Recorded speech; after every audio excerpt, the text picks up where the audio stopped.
What's up guys, happy Saturday. I know this video is kind of overdue. I really wanted to experience coilovers for like 10 days or so to really give you a proper review. I'm going to show you guys how to adjust them. We're going to go for a little ride, get the alignment set, and have a fun little drive. And I'll give you my final thoughts. So let's go ahead and get into it.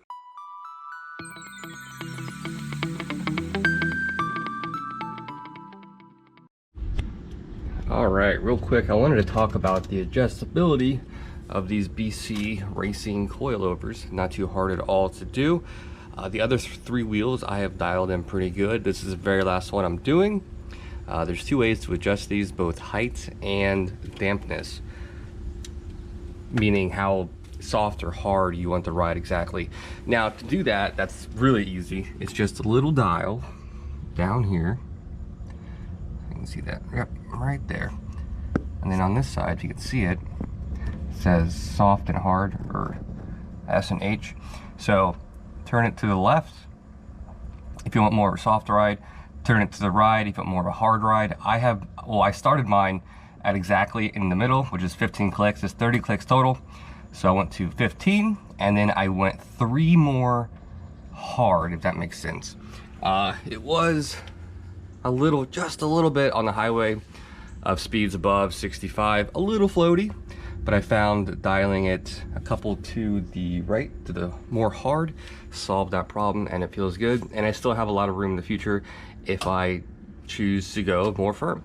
But so far, so good with the dampness. Now, to adjust this guy, I have all the other corners dialed in.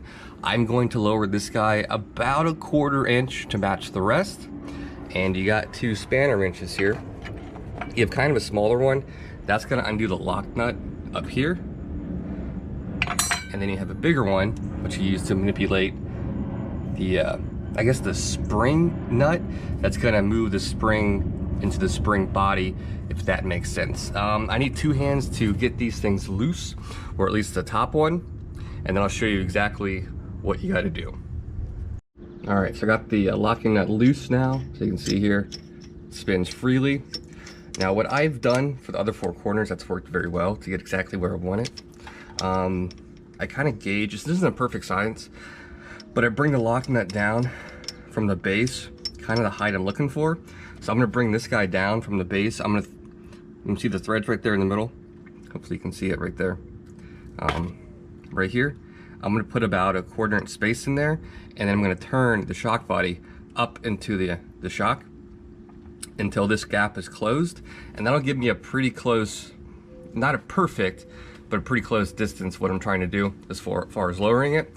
So I'm gonna go ahead and measure this to exactly 1/4 inch, and I'm gonna take my larger spanner wrench and simply put it around down here. It just goes in these little grooves on it, just like that, up into the shock body until this gap closes. Then I'm gonna go ahead and tighten this back down, and boom, go ahead and lower it, measure it, and this thing should be squared away exactly where I want it. So I'm gonna go and get this tightened up, and I'll show you the right height. All right, so I got it where I want it. This lock nut's still loose. I'm gonna go ahead and tighten this down right there to the shock body, and then our adjustment's done pretty much. What else was I gonna say? But yeah, so you can see the leftover threads there. We still could lower this thing about 1 inch. I don't think I could handle 1 inch. It's starting to scrape my driveway leaving, so I'm happy where it's at. It's lowered about 2 inches from factory. On the stock leaves, I had about 1 inch. This gave me about another 3/4 to 1 inch total. I'm very happy with that. The stance looks amazing and it rides just fine. Oh, one thing to consider too, once this thing, even when you put the coilovers on and with its preloaded setting, it's probably gonna be too low to fit a normal jack underneath it. So be ready to get a piece of wood or something to drive on top of it so you can lower it, or get the jack underneath to raise it up. So think about that as well. So cool, I'm gonna go ahead and get this tightened up, and then I'll show you the right height. All right, well here's how she looks after dialed in. And then tomorrow I'll get an alignment.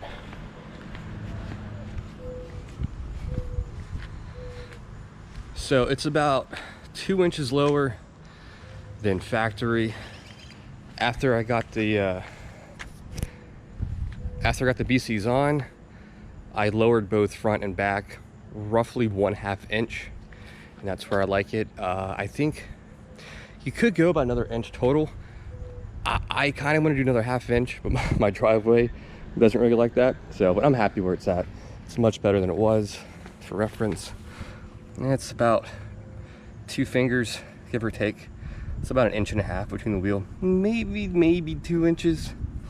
But in stock form, this thing's almost 4 inches. I know the stock form, you can fit your whole fist in there.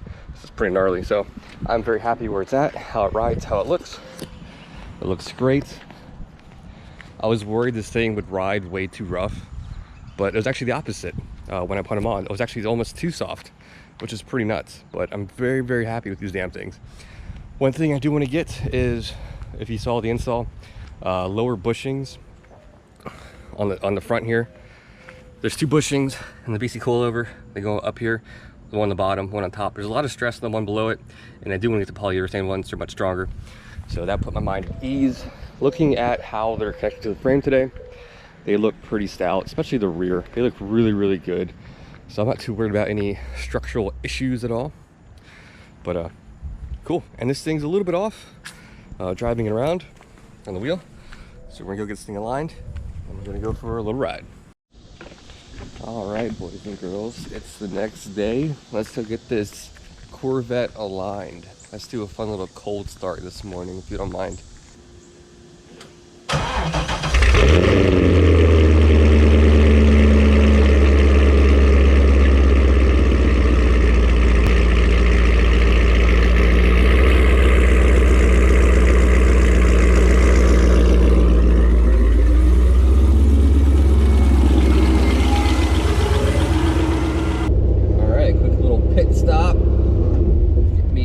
Drink, and we'll be on our way. The official breakfast of all automotive YouTubers. Really bad for you, but I mean, just to wake me up, you know? What do you want from me?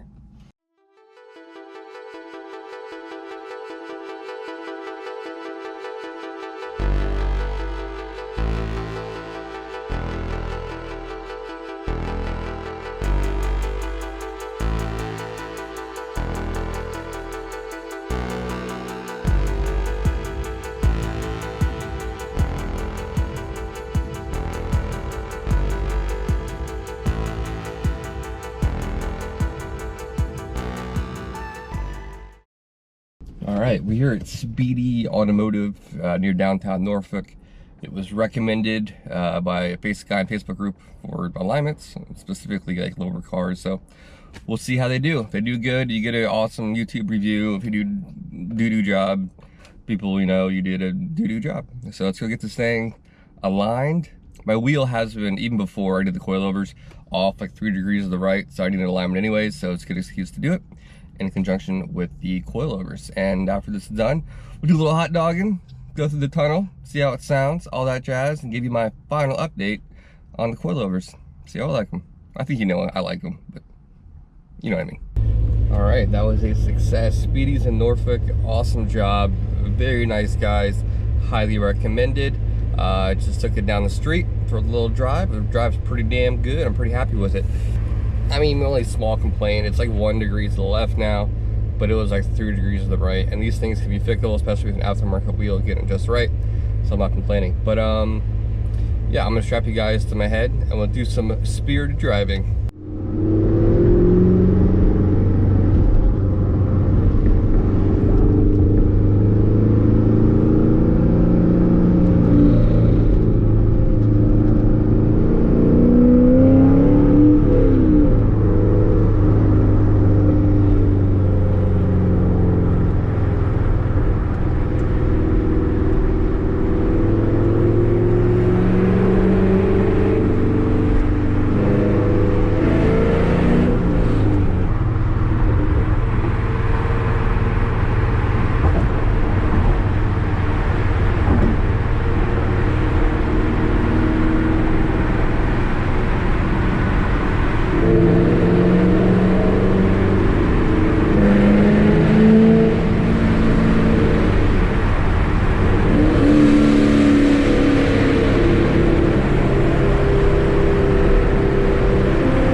wraps up my coilover endeavor. I'm very happy with this modification. 2 weeks in, no regrets. Even the guy doing my alignment today, Corey, by the way, shout out at Speedy's, awesome job. He was like, wow, this thing rides really nice. He was pretty impressed with it, and he's a Mustang guy. But yeah, so the setting I like the most on the dampers is 15 set in the middle, 3 clicks hard, if that makes sense. I originally had it 3 clicks to the left on soft. It was a little floaty, but 3 clicks to the right off center, perfect. Feels like a good happy medium. I think most people would probably like right dead center. It's a good feel, but I like just a little firm. But yeah, no regrets. These coilovers are amazing. And the cool thing is, like, if one were to shit the bed, I could get one replacement, and just doing the one replacement's pretty quick and dirty, so I'm not stressing it too much. The only thing I got to do in the near future is get some polyurethane bushings for the top mounts, or the front bottom mounts underneath the frame, if that makes sense. But yeah, so hope you guys found this informative and enjoyable. Oh, I kind of cut my hot dogging session a little short coming up that ramp. There was a motorcycle accident. The guy died at the scene, so like half an hour ago, which sucks. So a lot of cops and stuff over there. So I was like, you know what, I'm gonna play it cool and just not be too much of an idiot. So all right guys, that's all I got for today. Hope you guys enjoy this. I'll catch you guys next time. Mark out.